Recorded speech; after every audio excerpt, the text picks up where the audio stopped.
जॾहिं खां काइनात ठही आहे, इंसान उन ॾींहं खां ॾाढो ऐं पाण खे मथां सम्झणु शुरू थियो।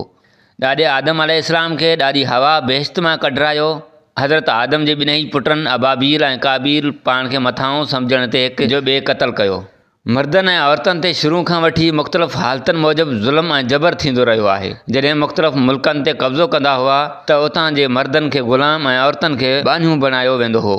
जिस्मानी तशदुद ॿिन्ही ते थींदो हो। हाणे अचूं 21वीं सदी ते त मर्द ऐं औरत गाड़ी जा ॿ फ़िता आहिनि। औरत जॾहिं शादी करे मुड़ुस जे घर अचे थी त कुझु वक़्त खां पोइ अक्सर ज़ालूं मुड़ुसनि खे ससु, निणान, भाउ ऐं भाइटियुनि खां परे रखण जूं कोशिशि कंदियूं आहिनि, जीअं वक़्तु अचण ते पंहिंजूं नियाणियूं पंहिंजे भाउ या भेण खे ॾेई सघिजे ऐं उन्हनि खां नुंहुं वठिजे। औरत ते औरत पहाज मणींदी आहे। उनखां पोइ ज़ाल मुड़ुसनि जो पाण में तशदुद वारो रवैयो शुरू थी वञे थो। मुड़ुसु हारी हुजे या मथे ते तगारी खणंदड़ हुजे या नंढी सरकारी नौकरी वारो हुजे या फैक्ट्रियुनि जो मुलाज़िम हुजे, जॾहिं घर अचनि था त पघर बि नथो सुकेनि त ज़ालूं कावड़ियल हूंदियूं आहिनि। हीअ शइ कोन्हे, हीअ शइ कोन्हे, इहो न ॾिसंदियूं आहिनि त मुड़ुसु थकियलु आहे या पैसो आहे या न। इन करे ॿिन्ही तरफ़ां तशदुद शुरू थींदो आहे। मर्दनि खे खपे त ज़ालुनि जा जाइज़ हक़ तस्लीम कनि ऐं हिक ॿिए जी सलाह सां घरेलू मसइला हल कनि। इंसानियत ऐं इस्लाम जी बि इहा घुरिज आहे।